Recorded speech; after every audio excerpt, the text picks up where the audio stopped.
Thanks. Good morning, buen dia.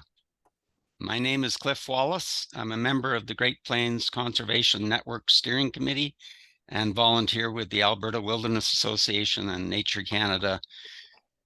Welcome to GPCN's 2023 annual meeting. First, I would like to take a moment to acknowledge the lands where we work, play, and renew our spirits. In discussing the spirit carried in a land acknowledgement, Cindy Provost, Natosaki, or Sun Woman of the Piikani Nation, says Indigenous elders say that we carry the lived experiences of our ancestors, those who persevered so that our generations can live life in a good way. Our stories are carried in the land, in the rocks, in the root people, in the four-legged ones, and in the lakes and streams. Our whole environment coexisted so that there was harmony among all beings. We were capable of seeking treaties with the land and her bounty to sustain our lives, and we were capable of seeking treaties with each other to preserve life. We breathe life into these thoughts when we do land acknowledgement. The Great Plains are the traditional territories of a rich tapestry of many Indigenous peoples. From the traditional territories of the Niitsitapi in the northern plains where I live, south to those of the Apache in northern Mexico, we appreciate being welcomed to these lands by our Indigenous brothers and sisters. I am complicit in ongoing harm to Indigenous peoples through the colonial systems in which we live. So land acknowledgement must be reinforced with good work. I have a duty to ensure treaty promises are kept. I must act in ways that support Indigenous peoples in realizing their aspirations for their skies, lands, and waters. GPCN's work to conserve grasslands and their wild inhabitants is a critical part of reconciliation that is forward-looking, equity-seeking, and honest. What is GPCN? From where we started as the Northern Plains Conservation Network in the early 2000s and our seminal Ocean of Grass to our work across the Great Plains today, the participants of GPCN have shown that they do great work and are in it for the long haul. GPCN links efforts to conserve and restore the wildlife habitats and ecological processes of the Great Plains. Using science, education, and advocacy, GPCN inspires people with our vision of a sea of grass. GPCN efforts are directed at the continued survival and health of wild lands and human communities. We share information, identify priorities, and coordinate efforts. We have a handbook that governs how we behave and outlines what we are striving for. We have a part-time coordinator, and our steering committee and bison, prairie dog, and mapping working groups shoulder most of the network's load, but each participant is doing the on-the-ground work. I would like to thank the rest of GPCN Steering Committee for their contributions to our work in 2023. Many of them are with us today. I would also like to thank our coordinator, my daughter, Lindsay Wallace at the Alberta Wilderness Association. So, on with the program. Just remember, please, to mute yourself when you're not speaking. And if you find there's bandwidth problems, turn off your video. It might help with that as well. During the Q&A sessions, please raise your hand under the reactions icon at the bottom of your screen. You can put your questions in the chat and we will answer them as appropriate. We have a word cloud Mentimeter poll. Lindsay has put the link in the chat. Think about your answers and then put them in on the break or during the meeting when you have time. We'll look at them during the free range discussion at the end. Now I will turn it over to Chamois Andersen, who chairs the steering committee and heads up the Bison Working Group. Chamois? Thank you, Cliff. Hi, everyone. Chamois Andersen, Senior Field Representative for Defenders of Wildlife based in Livingston, Montana. And I chair the Bison Working Group, as Cliff mentioned, as well as the GPCN Steering Committee. I'm very proud to introduce a colleague of mine for some time who's going to kick off the discussion for our group, Jason Baldes, Eastern Shoshone and Wind River Advocacy Center Executive Director, among many other roles. And I'll turn it over to Jason, who's going to be talking about tribal buffalo restoration efforts and with all his roles. And then we'll launch into a discussion on the GPCN Bison Working Group efforts. So Jason, please. Good morning, Zalt Beitu. Thanks, Shami. Thanks to the GPCN for the invitation to visit with you this morning. Actually, Wind River Native Advocacy Center was one of my previous roles. Currently Executive Director for the Wind River Tribal Buffalo Initiative, and then to split my time as the Tribal Buffalo Program Senior Manager for the National Wildlife Federation's Tribal Partnerships Program. I sit as Vice President on the Intertribal Buffalo Council, membership now of 84 tribes across the country, and I manage the Shoshone Tribe's buffalo here at Wind River for the Shoshone Tribe, but work closely with the Northern Arapaho. We've restored over 160 buffalo now to Wind River with both tribes' herds. At this time, we started in 2016 with the very first 10 with the Shoshone Tribe, and then the Arapaho Tribe. We got some animals established in 2019 for them. But there is a large effort to restore buffalo to Indian country because of the cultural, spiritual connection that people had. Obviously, this is a very important species for sustenance. It was our life's commissary. And even though that relationship with buffalo bison was severed for 130 years or so for us, it is still very important, very central to our ceremonial belief systems. We have songs, we have ceremonies that require buffalo that we've been able to maintain and hold on to despite many of our cultural religious practices being outlawed up until 1978. So fortunately, we've been able to hold on to many of these values, these belief systems, our languages, and this relationship to buffalo, bison is very important in that healing process. And so there's an effort to restore this relationship historically, which is based really in an ecological, cultural, spiritual, but also nutritional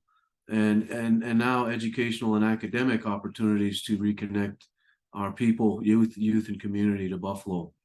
I mentioned Intertribal Buffalo Council because that's an entity that's restored over 25,000 buffalo to 65 herds in 22 states in the last 30 years.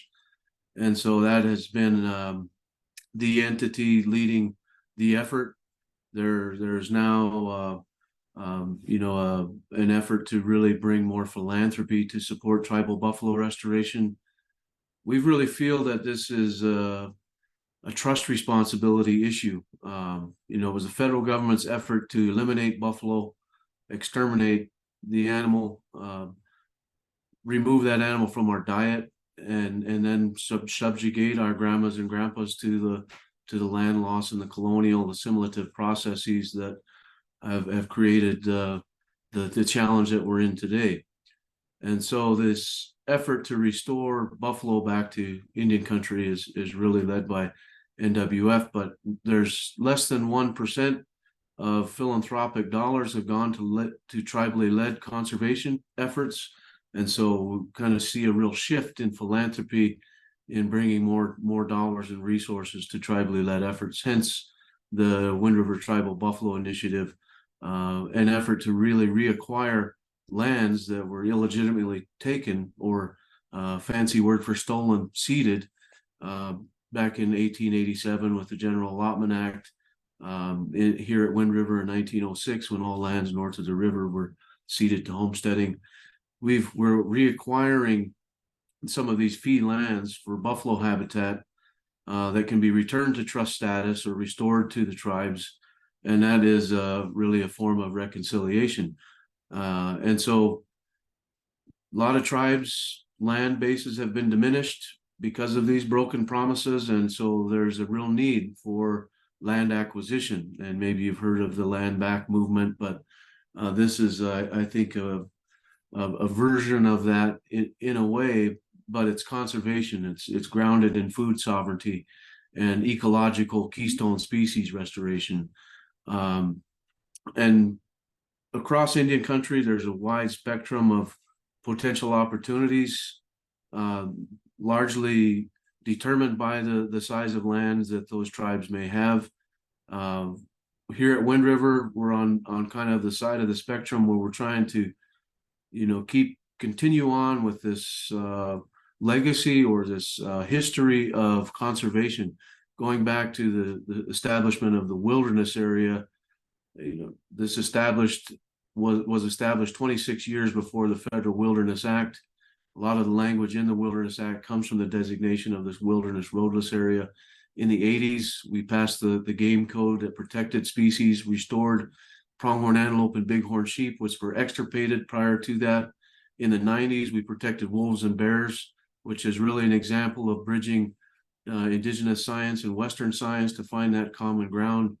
And then really now inserting language into that game code to protect bison, buffalo as wildlife so that we can change land use, not only acquire lands that were ceded or stolen, but get those lands back takes significant resources. We have to buy them. But then there's also land use change. Our reservation was divided into 92 range units by the Bureau of Indian Affairs, which is the land managing agency. If we're able to retire or shift that policy to ensure that buffalo can exist as a wildlife species, then they're not under that auspices of livestock anymore or under the range management system of the Bureau of Indian Affairs. And so we've been able to establish a 17,000 acre range unit just in July. That range unit is now being expanded to, and the beauty of that is that it's contiguous to both of our tribes' existing buffalo herds. And so that will be an important expansion area for buffalo to exist as close to wildlife as we can get until we can retire additional range units for these buffalo to exist on.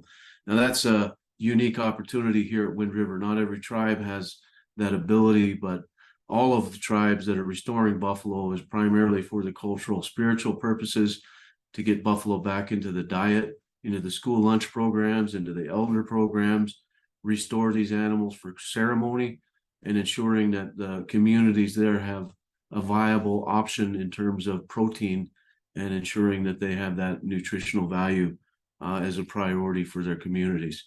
So lots happening across Indian country for buffalo. Maybe you've seen the Ken Burns American Buffalo film, or the short film after that called Homecoming that highlights our effort here at Wind River with some City of Denver buffalo, as well as the Menominee over in Wisconsin, another member tribe of the Intertribal Buffalo Council. So I don't want to take up too much time, but I just want to thank you, Shammy, for the opportunity and invitation to visit with you this morning, and look forward to further discussion. If you have questions or comments, happy to dig into those as well. Thanks, Shammy. Thanks, Jason. Yeah, any comments or questions for Jason at this moment? We can take a few minutes here. Cliff Wallace, the Alberta Wilderness Association. I know protected areas were established in the past without Indigenous input, and you see a shift in the agencies that manage our legislated protected areas where Indigenous management becomes a much bigger piece of the pie there. Thanks for that question, Cliff. I think that there is some progress, with Deb Haaland as Secretary of Interior and other key tribal members in cabinet positions, Zach Ducheneau, Heather Dawn Thompson, Wheezy Garriott, others that are in positions that where they come from reservation communities, they know some of the barriers and obstacles in order to get resources. And so there has been some progress in that. I'm on my way to DC next week to lobby some more for the Indian Buffalo Management Act, which would really help solidify the federal trust responsibility in supporting tribal buffalo restoration efforts. We want to see more resources coming this direction. And then with that public-private partnerships idea of bringing philanthropy to Indian country, I think that there's some opportunities there as well. It's a challenging system to work in, though, and there's a lot of political opposition, especially in Montana, and those present some levels of challenge that we take on. I think partnership and collaboration is very important. So, conversations like this, so that we're kind of on the same page about what direction we need to be moving together for conservation of bison and what that means to the people. Because for tribal people, we can't bring buffalo back without bringing the people and the relationship to that animal back as well. And so I think that's evident in some of the decisions that are being made. Thanks. Thanks, Cliff, for that thoughtful question. Any others for Jason? Martha? Yeah, hi, I have a question. Hi, nice to see you, Jason. I'm curious on the Indian Buffalo Management Act, how you're feeling about how that's moving, and if there are ways that people on this call could support movement on that, what that might look like. It's been a long time coming. We were able to get it partway through through Congress last session. This session, because of the new House rules, there's some changes to the language of the bill that we are struggling with, I think, in terms of the work that's gone into the bill for the last decade or so, even longer, has been pushed by ITBC because there's provisions of the Bolt decision that really have implications in this bill. The Bolt decision really solidified co-management of a species of salmon to the Northwest tribes.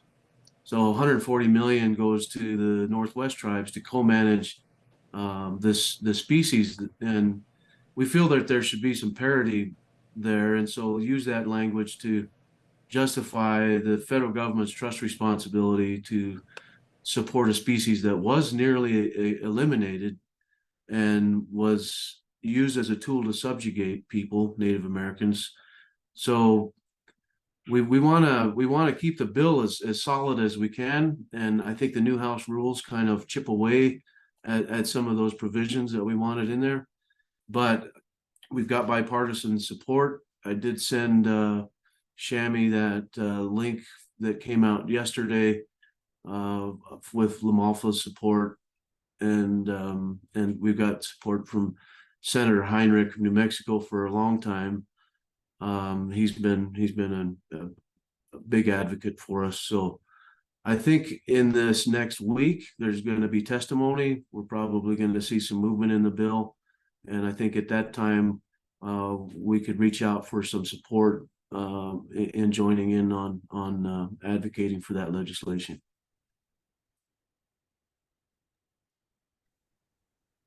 Thank you, Martha, for that question, and Jason for that response. That is important legislation. Tony, you have a question, please. Yes, I do. Jason, one of our challenges is to build bridges and at some point start negotiating with the ranching community in terms of leaseholding, grazing leases, because our work, we want to reintroduce buffalo as a wildlife species into public lands in Alberta.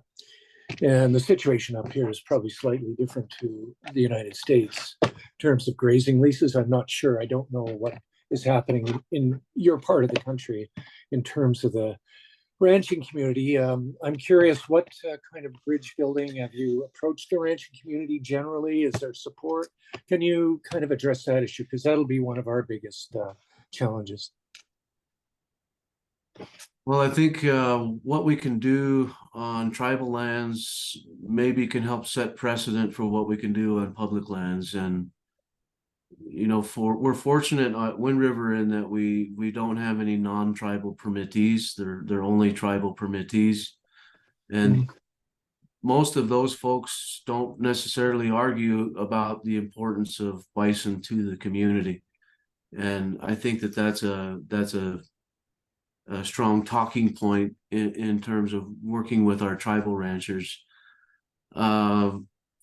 Unfortunately, non-tribal ranchers off reservation still have this anti-buffalo, anti-tribal, anti-sovereignty type of sentiment that we're dealing with. We've always been dealing with, and as we are working to shift the paradigm, really, of what buffalo management is, in that it should be wildlife and not livestock.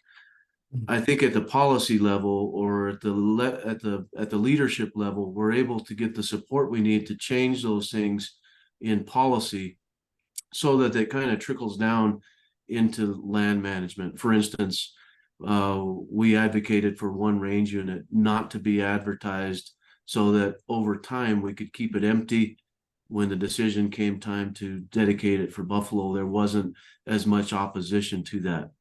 The other mechanism that we're going to employ is raising dollars to buy out the permit. So finding out how many cattle they have, and coming up with, a figure significantly higher than what they're worth, so that it's a win-win situation for them to relinquish that permit. On certain reservations where, they can't manage them as wildlife, we actually created a handbook, Intertribal Buffalo Council and USDA, a handbook for tribal cattle producers to shift to buffalo, because there is the economic incentive. Now, I'm not a proponent of ranching buffalo, but I do know a ranch buffalo is better than a ranch cow. And I think that in some places, some tribes are doing that. Some individuals are doing that. And that is, has high startup costs, but over the long term, is a more lucrative of a life way of livestock. I'm not for that, and I don't advocate for that, because we have the opportunity at Wind River to really set precedent for what that buffalo management looks like as wildlife. And so, continuing to put emphasis on that approach as opposed to the ranching of bison. I'm not a proponent of that. So that's a tricky topic, especially in Wyoming, where it's a cowboy state, and some of our tribal ranchers sound no different than non-tribal ranchers. That's the effect of colonization. Assimilation was the goal. That's an example of the result of it. Thank you. Thanks, Tony and Martha, Jason, for those questions and answers. Yeah, this is a paradigm shift, as Jason's described, and tribal nations are not alone with the effort to address the social implications of restoring bison back to the lands, tribal and federal lands in the nation. It's a challenge with agricultural interests, as we know, with states like Montana and Wyoming, and state laws that counteract, efforts to restore our national mammal back to these lands, and at the congressional level, as Jason described, where we can also have more funds available, such as through the Indian Buffalo Management Act. That paradigm shift is really about recognizing the ecological and cultural values of this animal, and that's one of the things that the GPCN Bison Working Group is striving to achieve with our collective efforts. Our group is composed of a diversity of interests. We have members of academia, tribal members, including Jason, NGOs, other scientists, federal and state partners that also participate and contribute. Denver Zoo, for example, as well, and private entities such as reserves such as the Southern Plains Land Trust and American Prairie.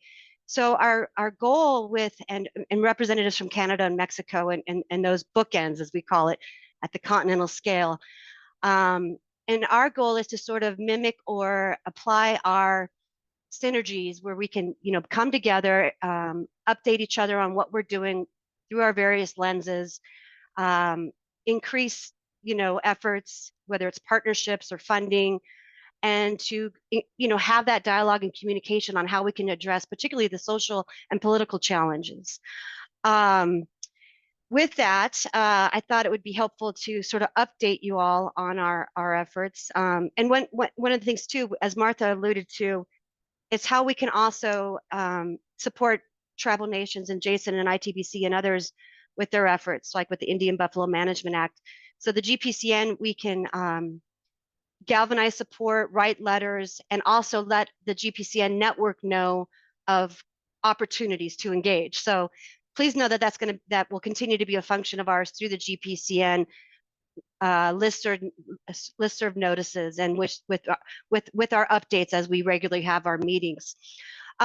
This past year, we had several meetings, as I mentioned, with a diverse group of interest, and some of the things that have been big issues throughout the range include Yellowstone Bison Environmental Impact Assessment. This has been a long time coming, basically updating the draft management plan for Yellowstone from the IBMP partners, which dates back to 2000. Yellowstone would have its own management plan, which allows for managing at the current population levels and considering the habitat both within and outside the park for this this herd on a larger connective landscape.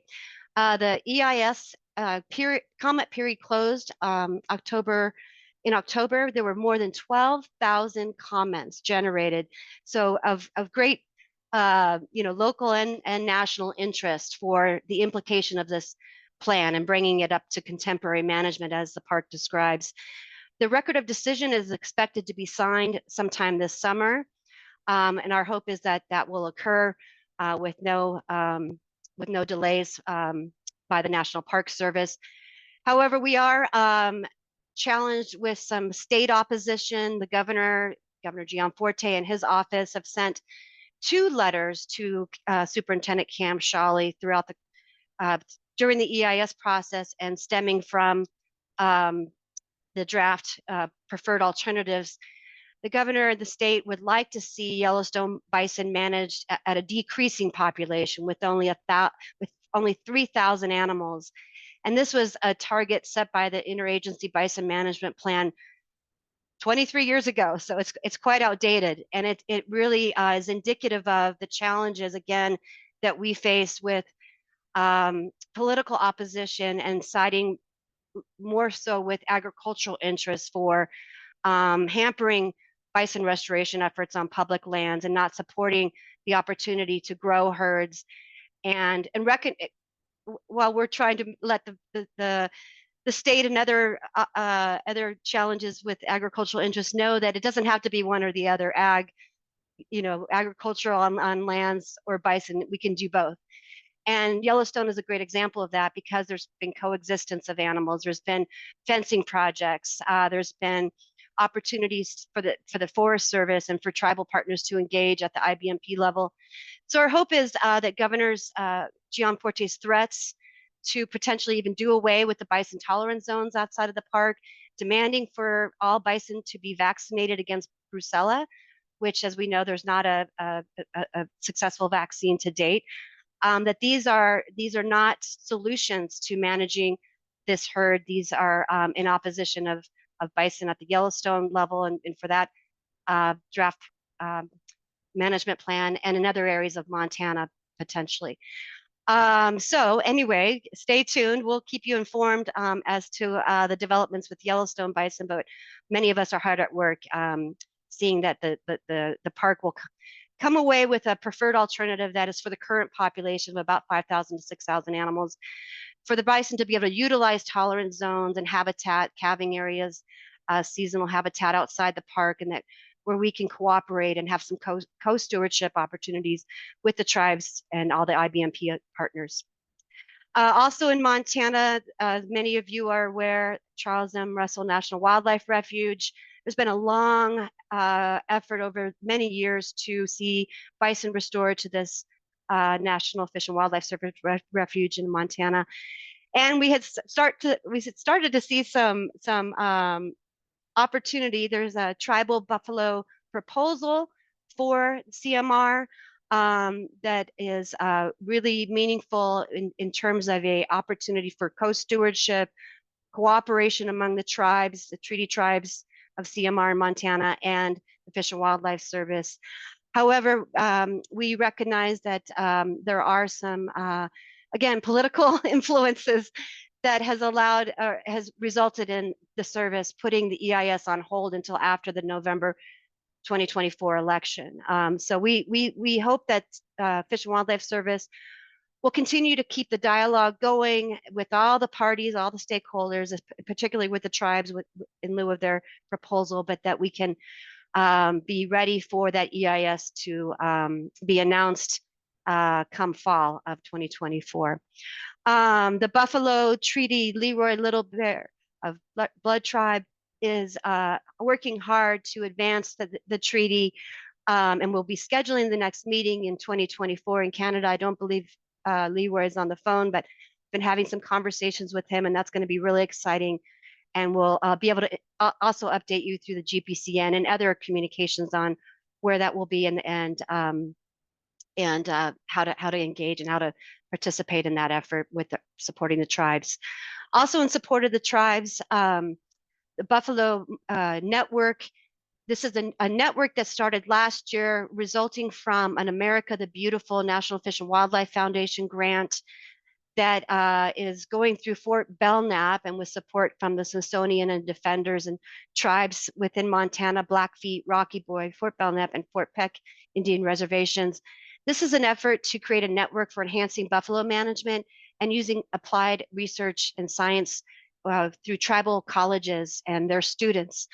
So it's an incredible opportunity, $5 million 4-year grant to really bolster tribal buffalo restoration efforts. Again, these are indigenous-led efforts, but through support of Smithsonian and then these dollars and defenders, we help with the bison fencing, perimeter fencing.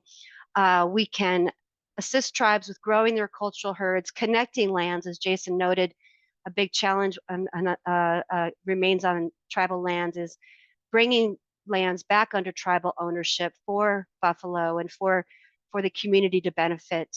And so it's sort of connecting all those lands and also having science with baseline data showing what happens when we bring herds of sizable numbers back to the plains ecologically, in terms of grass availability and grass to forbs ratios and forage, and engaging tribal students in applied research efforts so they can benefit from the program and for fostering land stewards in the future through these tribal colleges and network.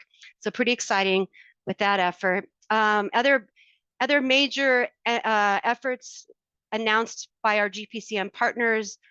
Scientist Dr. Jen Barfield with Colorado State University has long engaged in research utilizing Yellowstone bison and has made significant advances in assisting reproductive technology to create disease-free calves from Yellowstone bison. So these would be calves free of brucellosis, which is and will really be a game changer for the disease. For those animals to be released at the Soapstone Prairie Natural Area in partnership with City of Fort Collins. And she'll be working with the Intertribal Buffalo Council as a point of first contact to provide those animals to tribes to also supplement and start their cultural herds with the Yellowstone bison of high genetic value. So that's pretty exciting. Also with Buffalo Nation's World Wildlife Fund, as well as Native Americans, philanthropic, forget the acronym. Anyway, they held an amazing meeting in Bozeman earlier this month, Returning Buffalo with Native Nations. And it was to engage private sector as well as NGOs with raising funds, as Jason's also noted, this sort of effort to help leverage dollars, bring more dollars to tribal communities to revitalize their cultural, spiritual, nutritional, economic connections, ecological connections to buffalo, and with the shared goal of bringing back the species. That's really important, as well as trying to make up for the atrocities of the past, returning buffaloes and having it be indigenous led by the tribes, which is really starting to garner important support, and with leaders such as Jason and ITBC and all the tribes engaged with their efforts with their communities. So really exciting, and hats off to WWF for making this happen and connecting also with the federal partners to see where we can leverage federal, private funds and NGO dollars to make a difference. Greater Yellowstone Coalition, Shana Drimu, my really good colleague who's on this call, has been completing projects for bison coexistence program. I alluded to this earlier. These are bison fencing projects outside of Yellowstone National Park to provide coexistence of these animals on areas that have private lands where landowners have gardens, or areas they don't want bison coming through as they are able to utilize a larger landscape, but recognizing that landowners are also a part of that landscape, and to minimize any conflicts. And so this has been a very successful program over the years. Defenders and other partners have been part of this, and it's really indicative of, again, trying to address the social implications of restoring bison back to the land, and where we can minimize conflicts on the ground, site by site.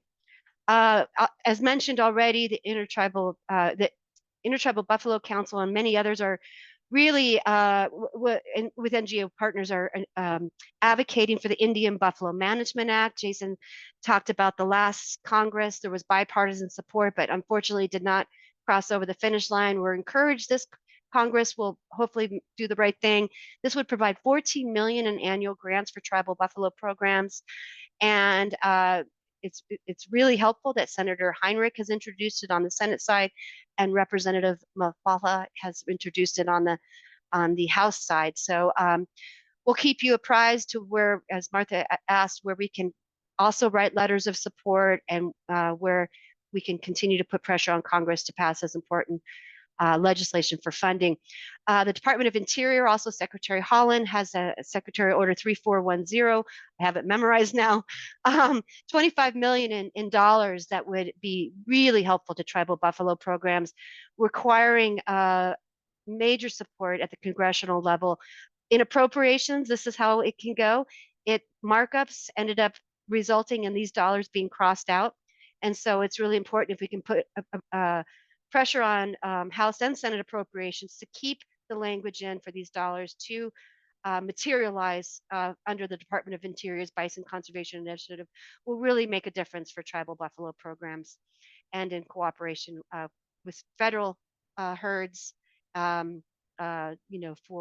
seeing that co-stewardship occurred.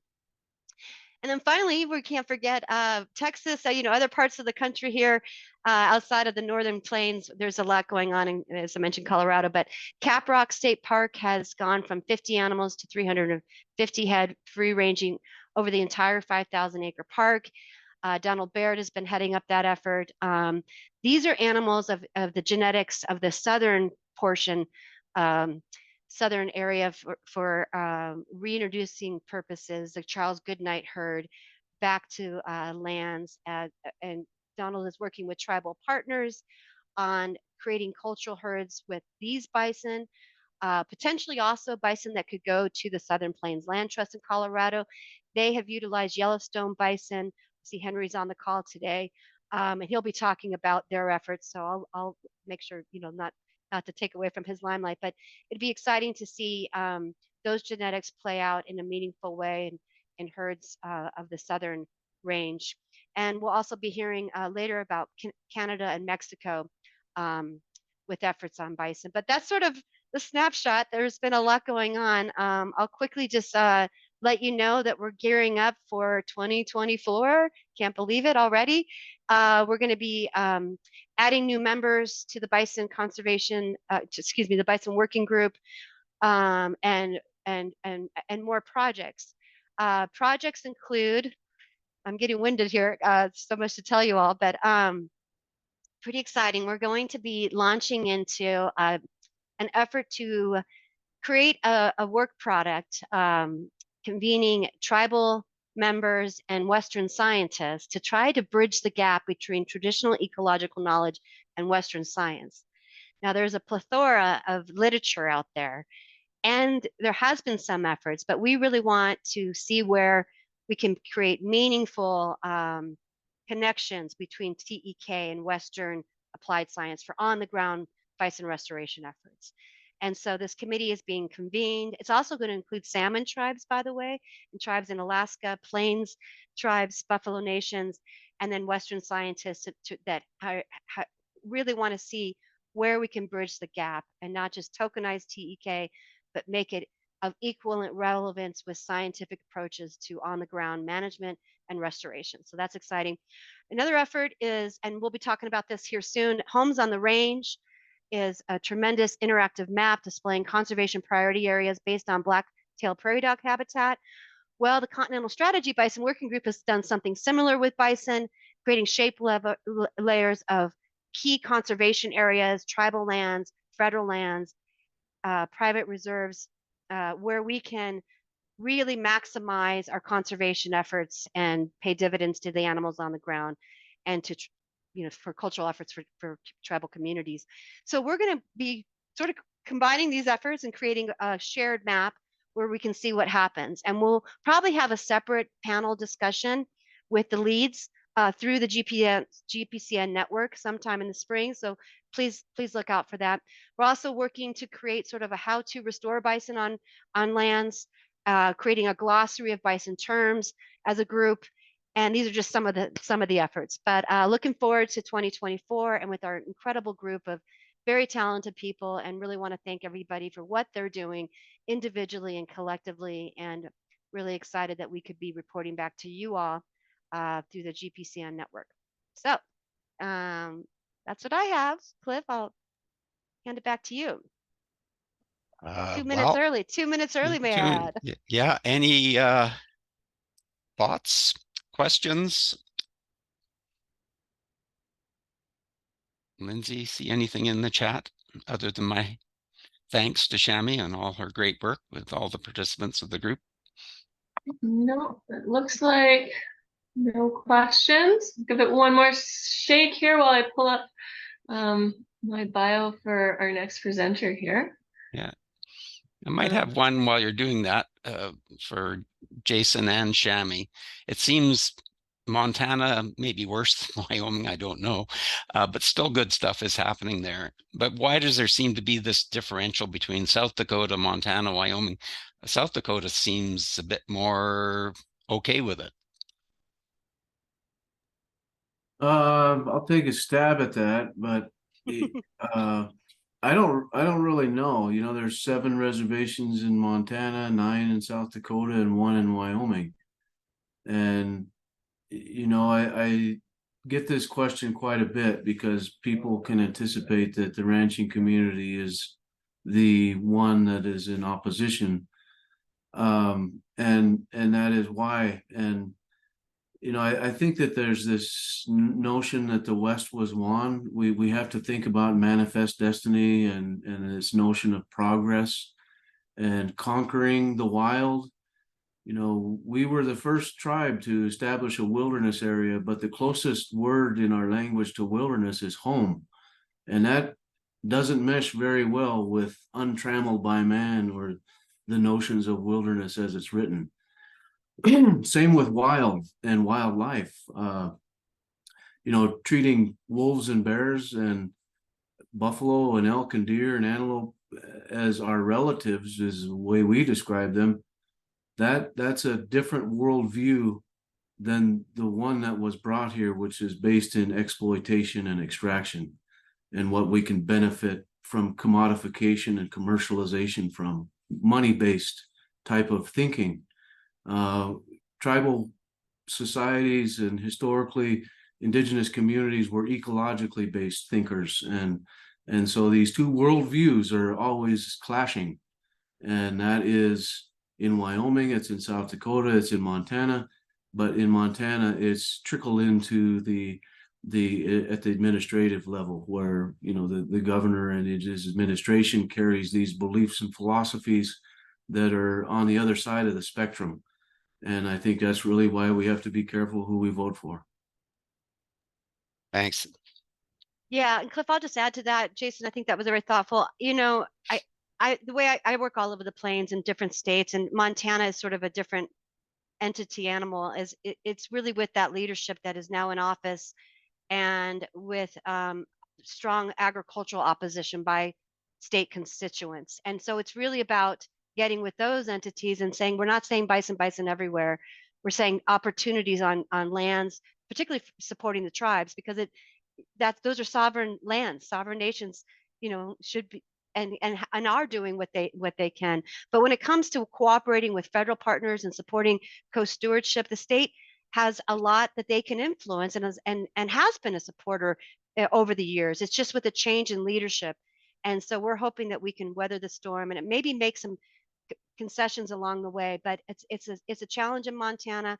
Wyoming is benefiting from bison. They have a hunt for animals and actually benefit from it from a wildlife compensatory, manages wildlife. So there's other states that can do the same. If we have a dual listing of bison, such as Colorado is soon to consider at the state level, agricultural managed and bison wildlife, and not roll it back like Montana has, we can really make that paradigm shift. But it takes a while, and it takes weathering some of the political challenges with different leaders that come along. So anyway, we're in for the long haul is what I want to say. Thanks, Exactly. Jason, for thoughtful.